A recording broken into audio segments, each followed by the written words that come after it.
Hi everyone.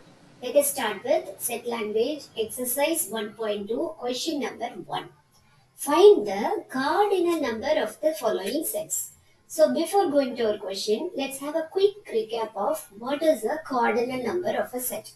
Cardinal number, it is nothing but the number of elements. As the heading says cardinal number, it is you have to count the number of elements in the set and then you have to give the answer. So let us take a set A. The cardinal number can be given by n of A is equal to the particular number of elements. So this is the cardinal number. Just write the count and write the number of elements in the set. So let's move on to the first question. So the first question is M is equal to P, Q, R, S, T, U. So let us count the number of elements here. 1, 2, 3, 4, 5, 6. So let us write our cardinal number or the number of elements in the set M as n of M is equal to 6. So this is the answer for the first question. So now let's move on to our second question. In the second question, if you could see, is the elements given directly or listed out? No, it is not. So what we have to do is, we have to find out the elements of the set P using the conditions given here. So let us concentrate on this condition. X is equal to 3n plus 2 and also this n which is belongs to the whole numbers. Whole numbers means whole number starts with, let's write our n. So the whole number starts with 0, 1, 2 and also you have to concentrate that another condition is x less than 15. It is not saying about n. So as of now our n is just whole number. So let's list a few whole numbers 3, 4, 5 and it keeps on going. So let us stop here. Now we have to take this condition. X is equal to 3n plus 2. So now if you want to find out the value of x, first let us take n is equal to, since it starts with whole number, 0.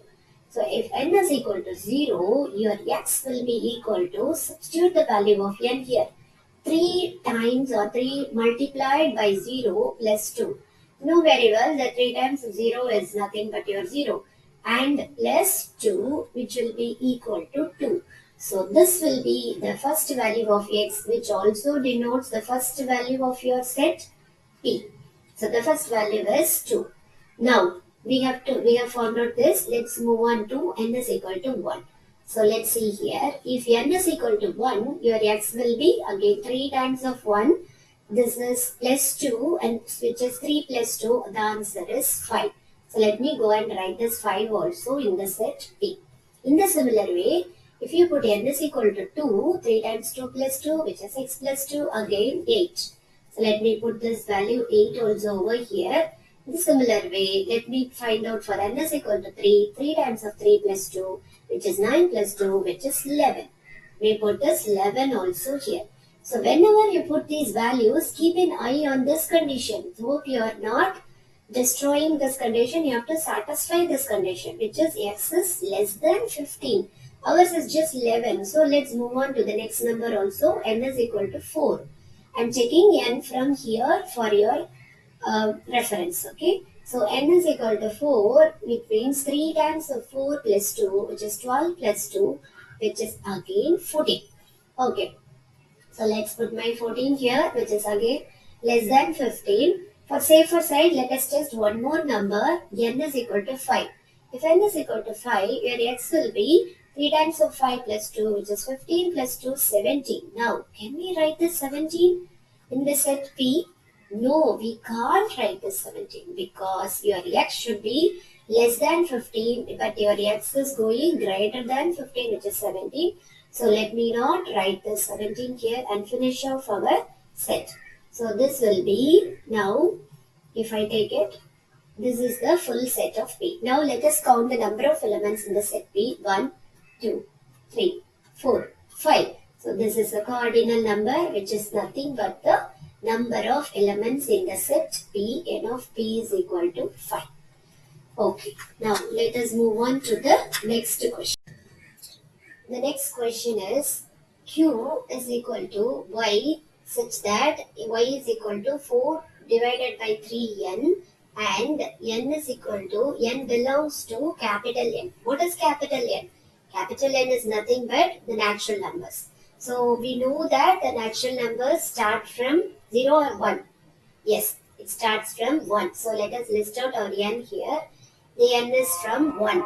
But we have one more condition also. This is not for y.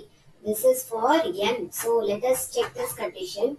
Your n should be greater than 2. So obviously you can't include your 1 here. So let me take this off. And now we have to start. Can we start from 2? We can start from 2 also. No, we cannot start. So we have to start from 3. 3, 4, and now if you check, you have to include 5 also because we have this less than or equal to symbol. So let me put this 5. Now one quick question is, do we need to find this y? Because anyways your n is limited to only 3 numbers. So if you find out also, you will get the value of your y, but still it is going to stick to only 3 numbers.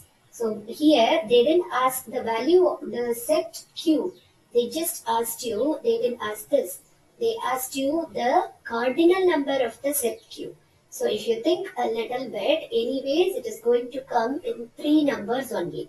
So we can directly, instead of writing all this, since we have find our n, the n is less than, n is greater than 2 or less than equal to 5, it is going to stick only to 3 numbers.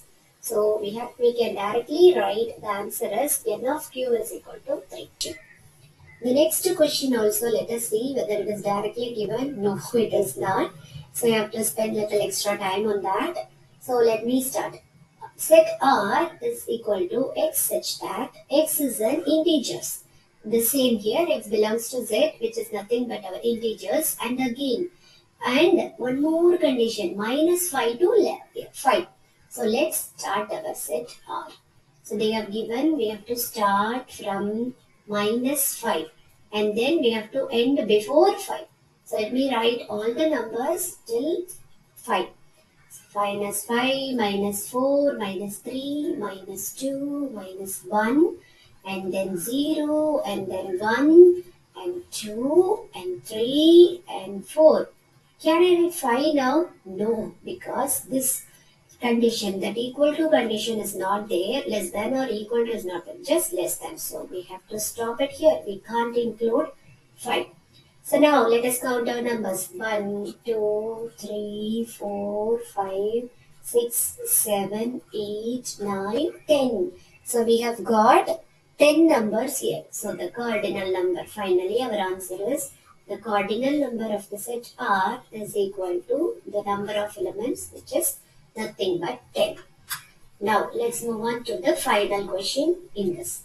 So set of all leap years between 1882 and 1906.